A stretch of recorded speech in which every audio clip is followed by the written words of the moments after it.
Why did TLC hold Arista hostage? The record? The record company, Clive Davis, we held them hostage like guns, the whole shebang. They made $75 million and got handed $50,000 checks. So TLC did what no other act dared to do. They stormed Clive Davis' office, kicked Diddy out of a meeting, and held the entire label hostage. So we went up there and held everybody hostage, and Puffy was the one that snitched us out. Yo, B, yo, your girl's up here mad bugging, yo. What happened next would change the music industry forever, and Clive Davis never looked at them the same again. And we have one of the girls acting as security outside of that door, and we said, don't let anybody in or out unless we say so. Okay, so Clive is like, girls, what's going on? And decades later, Chili quietly confirmed the other truth, what she witnessed while dating Usher, and why Diddy panicked the moment she started talking. He did the ultimate no-no. You don't do that, and he did that, and I'll never take him back, so it's a done deal.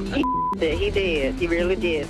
This isn't a story about music. This is about what happens when three women decide to fight back and never back down. TLC didn't start off dangerous. They started off broke. By the time Crazy Cool went multi-platinum and pulled in $75 million, the members of TLC, T-Boz, Chili, and Left Eye were driving beat-up cars, had barely any furniture, and were each handed $50,000. TLC had generated on Crazy Cool $75 million, and they gave us $50,000 apiece. So I was like, what the hell? That's when everything changed. Left Eye, fresh out of the diversion center after setting her ex's house on fire, had met a new group of associates while locked up. Women who didn't play, ex-cons. Big, intimidating, and down to ride. So when Lisa said, let's go get our money, the plan was set in motion. They didn't go through managers. They didn't file lawsuits. They drove straight to New York. Clive Davis, the man behind the label Arista, was at the top of the food chain. And Puffy, still going by that name at the time, just happened to be in the middle of a meeting with Clive when TLC showed up. Tion's cousin walks over, at the time it was a tape, stops the tape, gives it to Puffy and says, TLC's got a meeting with Clive and you got to go. Your meeting's over. TLC's crew spread through the building, snatching plaques, posters, anything with their name on it, and loaded it all into a waiting limo. Their limo driver was the getaway car. One of their girls acted as security outside Clive's office. Nobody got in. Nobody got out. They told Clive they were broke. They told him L.A. Reid was pointing fingers. And then the cops showed up. Clive had a decision to make: press charges and risk headlines, or handle it quietly. TLC left with no arrests. But soon after, the money came. Not all of it. It was recoupable, which meant they still didn't see most of it. But the renegotiations started. The label was rattled, and TLC made it clear they weren't just artists. They were fighters. And from that moment on, Diddy knew TLC wasn't the type of act you controlled. They were the kind you ran from. They didn't just scare Clive. They embarrassed Diddy. And years later, Chili gave us a clue that the tension between TLC and Diddy ran deeper than anyone realized. Want to hear my joke I have? Ready? This is good. See if you like it. A lot of multiple nominees, multiple Grammy nominees this year. Lauryn Hill's got 4, TLC's got 8, and Sean Combs 5 to 10. Get it? Like he's going to jail? Right. All right. It was just a joke. Rosie O'Donnell made a crack on live TV, and Chili burst out laughing. She laughed harder than anyone else in the room, and the look on her face, like she knew something the rest of us didn't. At the time, most people saw it as innocent, a celebrity moment gone viral. But once you start connecting the dots, who Chili used to date, where Usher came from, and how close he really was to Diddy, that laugh doesn't feel random anymore. Because Chili dated Usher for years, and Usher, at just 14 years old, had been sent to live with Diddy in New York by LaFace Records. He called it Puffy Flavor Camp. I moved to New York City, and I lived with Sean Puffy Combs. What exactly did he see? hey, it was curious. I got a chance to see some things. Yeah, but you were 13. What were you seeing? I went there to see the lifestyle. Right. And I saw it. And it was, but I don't know if I could indulge and understand what I was even looking at. It was pretty wild. Meanwhile, behind the scenes, people were already talking. And when Chili and Usher got together, it wasn't just romance. It was proximity to one of the most powerful and allegedly dangerous men in music. And the question that's haunted fans ever since: what did Chili see or hear while dating Usher during his Diddy years? See, this wasn't just pillow talk. This was a woman dating a man who'd lived in Diddy's house, partied with Diddy's crew, and was hospitalized after a situation involving Diddy. Puff and Usher did have a situation, and that situation led Usher to the hospital. There were rumors of an STD. There were stories that Kim Porter found tapes. There were claims that Diddy bragged about it all. And now, legal documents mention an unnamed artist with a Vegas residency and a Super Bowl performance. That matches Usher. And if Chili knew what was going on behind the scenes, if Usher told her everything, it explains why she suddenly backed off from both Diddy and Usher. She stopped speaking on him. She stayed away from Diddy's world, and she never looked back.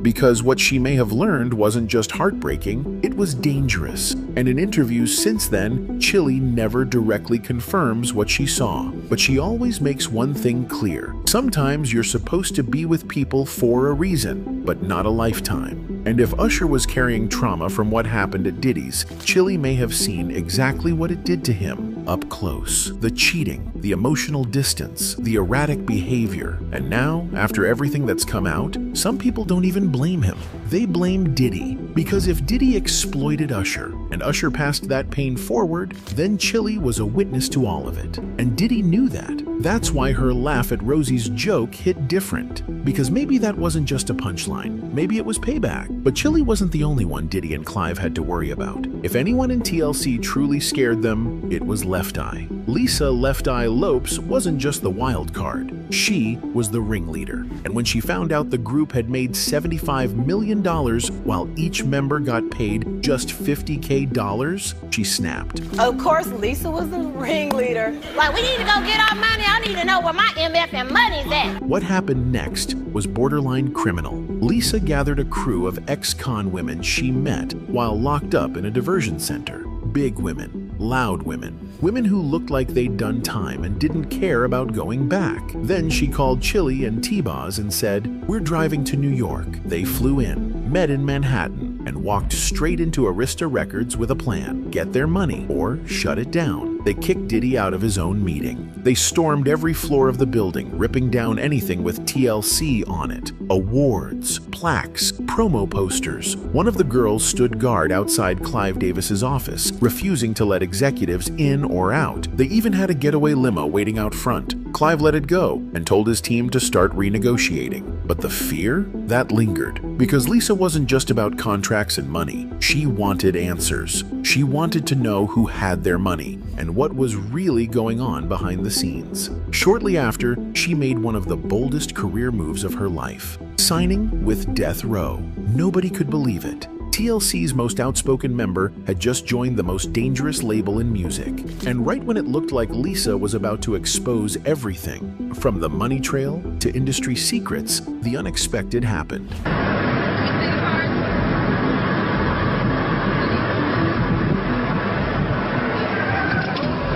You see, after TLC showed up at Clive Davis's office and shut it down, the label got real quiet. Nobody expected it to go that far, not even the security team. But it did. From that day on, even artists had to go through extra checks just to enter Arista's building. Metal detectors, sign-ins, pat-downs, all because 3 girls from Atlanta walked in and made it clear they weren't playing about their money. And after that, if you wanted to go to Arista, even if you were an artist, you had to sign in and they had to pat you down and all that kind of stuff because of TLC. And let's be honest, Clive Davis didn't do anything. He sat there, let the girls talk, watched his plaques get pulled off the walls, then acted like nothing happened. because deep down, he knew they were right. They weren't being dramatic. They were being robbed. They weren't wildin'. They were handling business. TLC didn't hire a bunch of lawyers. They didn't send angry letters. They pulled up, face to face, and made it clear, if we don't get paid,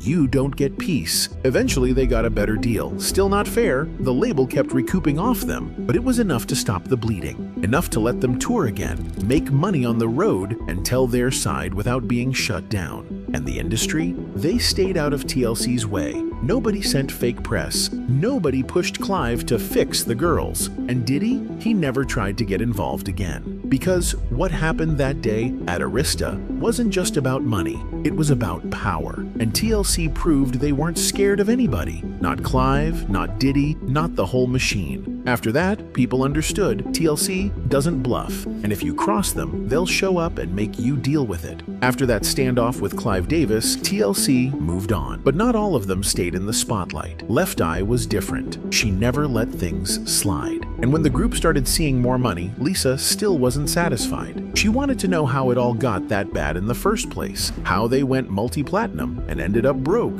She wanted her own label, her own direction, and most of all, her own answers. She wasn't walking away from music, but she was clearly searching for something bigger than awards or sales. That's when she decided to leave the US and spend time in Honduras. She called it a spiritual retreat.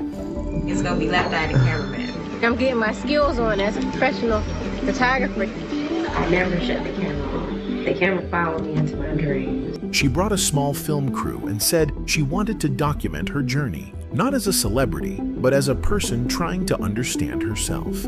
During those final weeks, Lisa was reflective but unsettled. She talked a lot about energy, about spirits, and about something she couldn't quite explain. She felt like she was being watched. She believed something was following her. Just a few days before the crash, there was a strange and tragic moment. Lisa's vehicle accidentally struck a young boy walking on the side of the road. He didn't survive. His last name was also Lopes. Lisa was visibly shaken, and she told the camera that she believed the spirit meant to take her, not the boy. After that incident, her mood shifted even more. The footage shows her quieter, more tense. She kept going with the trip, but something clearly weighed on her. Then came the crash. The van she was in swerved off the road, flipped, and Lisa was on impact. She wasn't wearing a seatbelt. Everyone else in the vehicle survived. The official report listed it as a tragic accident. The road was narrow. The driver was avoiding another car. But for the people who had been following Lisa's story, especially those who knew what she was working on, the timing didn't sit right. Lisa was planning a new solo album. She had business plans outside of TLC, and she was in the middle of openly speaking about how badly the group had been treated by the industry, especially by LaFace and Arista. She was also one of the only members bold enough to confront Clive Davis directly. In her last interviews and taped footage, Lisa sounded more independent than ever. She wasn't just focused on music. She wanted ownership, real answers, and accountability for how much money had been taken from them. Her death, caught partially on camera, closed the chapter before she could fully tell her side. It's been more than 2 decades, and fans still wonder if Lisa knew too much, or was getting too close to something people didn't want public. Officially, there was no foul play. No charges were ever filed, but the questions around her death haven't gone away. Lisa's legacy isn't just tied to TLC's success. It's tied to how fearless she was in calling out what wasn't right. From their contracts to their payouts to the silence from the people at the top.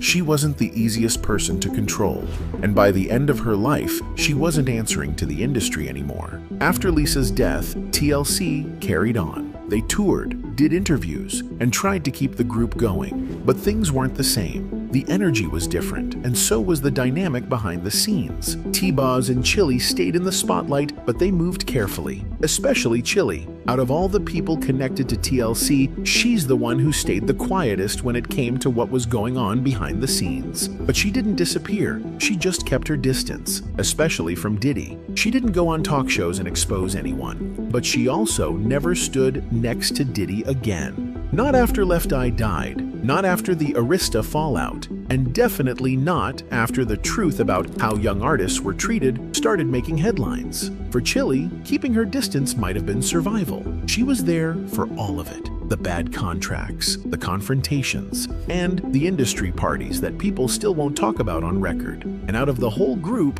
she's the only one still standing, still performing, and still choosing her words carefully. In any case, TLC wasn't just another successful girl group. They were one of the only acts from that era who stood up to the people in charge and walked away with their careers and their dignity still intact. They confronted Clive Davis. They didn't play industry politics. And when they felt cheated, they pulled up in person and demanded answers. This wasn't just a music story. It was about power, survival, and the cost of telling the truth in an industry that doesn't like to be challenged. And after what happened at Arista, one thing became clear. Nobody ever tried TLC again. Anyway, that's it for this video, folks. Bye.